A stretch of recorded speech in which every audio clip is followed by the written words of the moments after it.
मूर्तिं द्वन्द्वातीतं गगनसदृशं तत्त्वमस्यादिलक्ष्यम् एकं नित्यं विमलमचलं सर्वदा साक्षिभूतं भावातीतं त्रिगुणरहितं सद्गुरुं तं नमामि।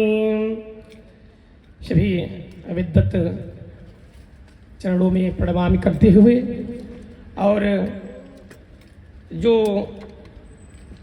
प्रश्न है आत्यंतिक दुख निवृत्ति का सरल मार्ग क्या है, तो हर शास्त्रों में सुख और दुख, जहाँ भी दुख का हमें प्रमाण मिलता है वहाँ सुख का भी प्रमाण मिलेगा। पर यदि किसी भी हम शास्त्र को उठाएंगे तो दुख का अनुभव क्यों होता है? दुख हमें होता कब है? जब हम दुख मान लेते हैं। मान लिया जाए तो मोटे गद्दों पर ही बैठ करके व्यक्ति दुखी है, और मान लेने वाले के लिए मिट्टी पर सोना भी सुख है। सबसे सहज रामचरितमानस में ही लिखा है, काऊ न को सुख दुख कर दाता, निजकृत कर्म भोग सब भ्राता। कोई किसी को दुख नहीं देता। यह सब संचित क्रियमाण और प्रारब्ध तीन प्रकार के कर्म हैं जो करोड़ों जन्म बीत जाने के बाद भी हमें उसे भोगना है। ना भुक्तम क्षीयते कर्म कोटि कल्प शतैरपि अवश्यमेव भोक्तव्यम कृत कर्म शुभाशुभम। इस कर्म को हमें भुगतना ही पड़ता है। इसलिए विश्व पितामह जैसे व्यक्ति को भी 6 महीने तक अपने उस कर्म को जो प्रारब्ध में उन्होंने किया था उसे भुगतना पड़ा। हम मान लेते हैं कि यह दुख है तो वह दुख है, यदि नहीं मानेंगे तो वही सुख है। जो हमें नहीं मिला है ये ऐसा लगता है कि वह मिल जाएगा तो हमें सुख की प्राप्ति हो जाएगी, पर वह सुख नहीं है। जैसे व्यक्ति को मृग तृष्णा बताया गया, कालांतर में राजस्थान में जैसे मृग होता है, गर्मी के दिनों में हम चलते हैं तो रोड पे ऐसा लगता है कि जल है, पर जैसे निकट जाते हैं वह जल समाप्त हो जाता है। वैसे ही मनुष्य की इच्छा जब तक समाप्त नहीं होगी तब तक सुख और दुख की निवृत्ति नहीं हो सकती है। और सुख और दुख जहां भी लिखा जाता है दोनों के मध्य में एक छोटा सा डैश दिया जाता है, अर्थात जहां हम हैं वहां से जितनी दूरी पर सुख है उतनी ही दूरी पर दुख भी है। भगवान कहते हैं कि सुख दुखे समय कृत्वा लाभा लाभो जया जयो। सुख और दुख दोनों में समान रहना तभी हो सकता है जब सुख है तो दुख की तैयारी रखें। पर हम मान लेते हैं, जैसे 100 लोगों को हमने बुलाया, यदि 25 लोग उपस्थित हुए हैं तो हम उन 25 को देख के हर्षित नहीं होते हैं, 75 को न पाकर के दुखी हो जाते हैं। इसलिए पहले मन में यह बैठाना चाहिए कि जो प्राप्त है वही पर्याप्त है। जिस दिन ये मन में आ जाएगा उस दिन अपने आप सुख का अनुभव होने लगेगा। और आप जिसको बुलाए जो नहीं आया उसकी कभी कल्पना मत करिए। Don't discuss about 75% is absent. सरल मार्ग क्या है निवृत्ति का?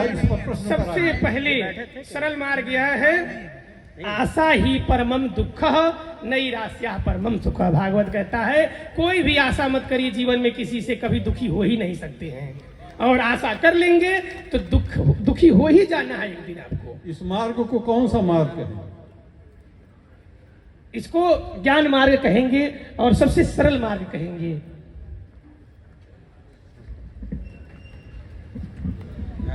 रीते ज्ञानान्न मुक्ति ही। ठीक है। इस निमित्त ज्ञान मार्ग की उपादेयता क्या है? इस निमित्त ज्ञान मार्ग की उपादेयता क्या, संक्षेप में रखिए जी।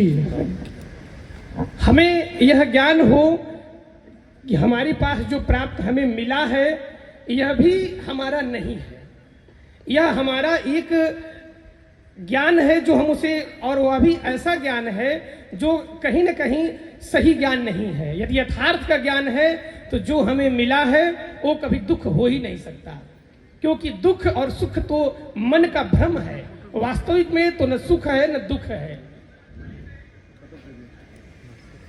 साधु। दूसरे कोई प्रश्न?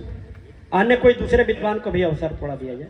अन्य अभी हमारे वक्ता महोदय कह रहे थे कि जो आशाओं से मुक्त कर लीजिए तो दुख से निवृत्ति हो जाती है।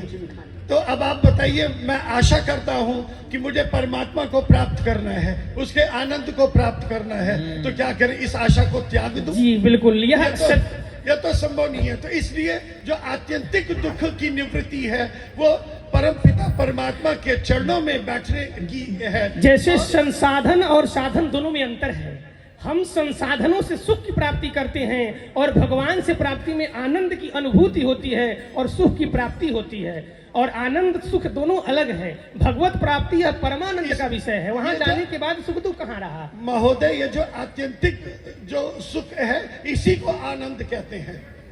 यही जो पराकाष्ठा है सुख की, उसी को आनंद कहते हैं। इसीलिए यहाँ पर शब्द का प्रयोग है आत्यंतिक दुख और आत्यंतिक सुख, और ये बिना परमात्मा के निकटता के संभव आत्यंतिक आचार्य नहीं है, आत्यंतिक दुख है। ये कि हम शब्दों पे गौर किया जाए को प्राप्त करें।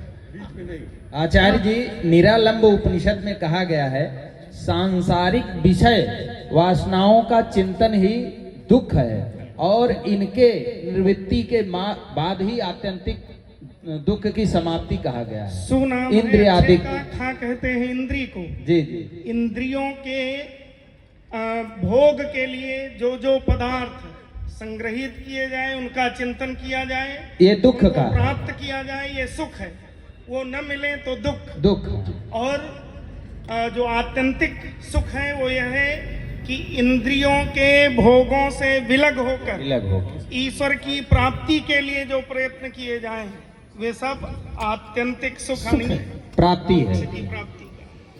भगवान ने तो कहा गीता में ना कि सर्वधर्म परित्याज मामेक शरणं व्रज। पहले कह रहे हैं कि कर्म करो हे अर्जुन, तुम्हें फल की चिंता नहीं, और अंत में कह रहे हैं कि सर्वधर्म परित्याज मामेक शरणं व्रज, तुम सारे कर्म करो पर समर्पित हमें कर दो, हम तुम्हें सुख दुख सबसे मुक्त कर देंगे। अर्थात कर्ता हम अपने आप को न माने। कर्ता जिस दिन अपने आप को मान लेंगे कि मैं कर रहा हूं, तब सुख दुख होता है। जब कर्ता स्वतः को मानेंगे ही नहीं तो कभी दुख नहीं होगा। और हम जीवन जीते हैं, 100 वर्षों के जीवन को जीते हैं, एक एक दिन हमारा कम हो रहा है, पर इस एक एक दिन को हम ऐसा मान रहे हैं कि हम जी रहे हैं, पर वास्तविक में तो हम मर रहे हैं।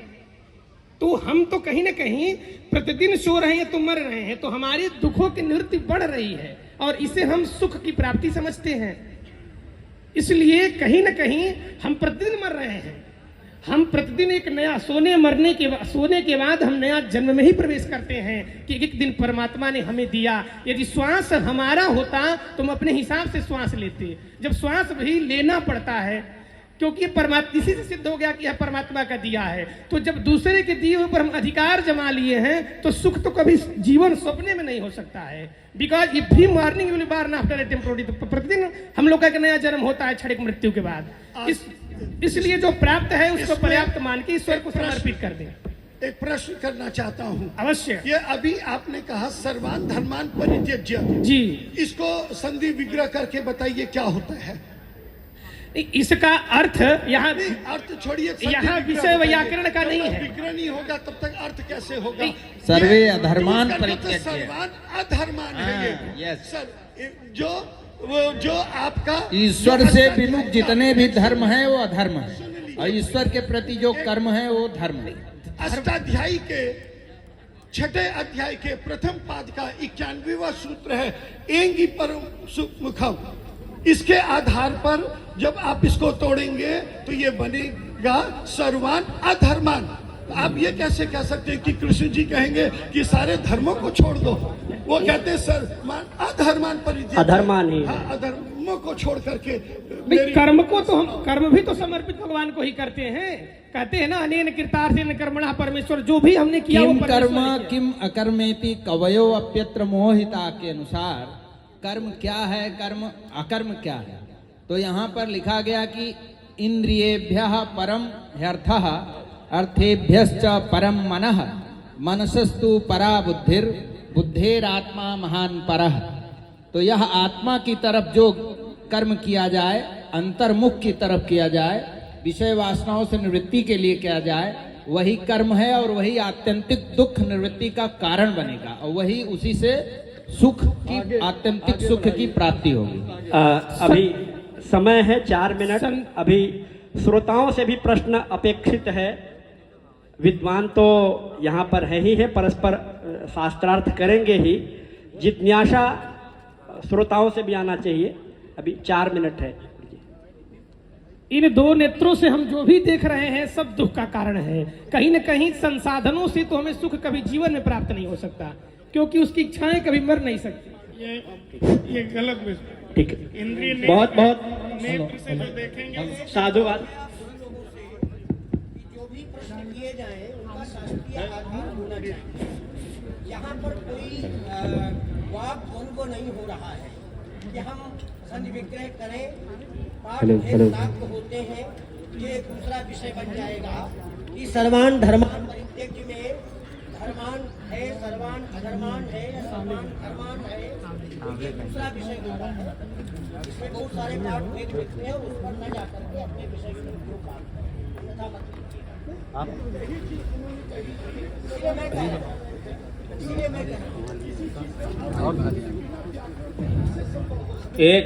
एक अनुरोध है। नियमावली मैंने सबको भेजी थी, सारे प्रतिभागी आचार्यों को, विद्वानों को। अति प्रश्न की अनुमति नहीं है, नियमावली में लिखा हुआ है। उसी नियमावली के अंतर्गत ये शास्त्रार्थ हो रहा है।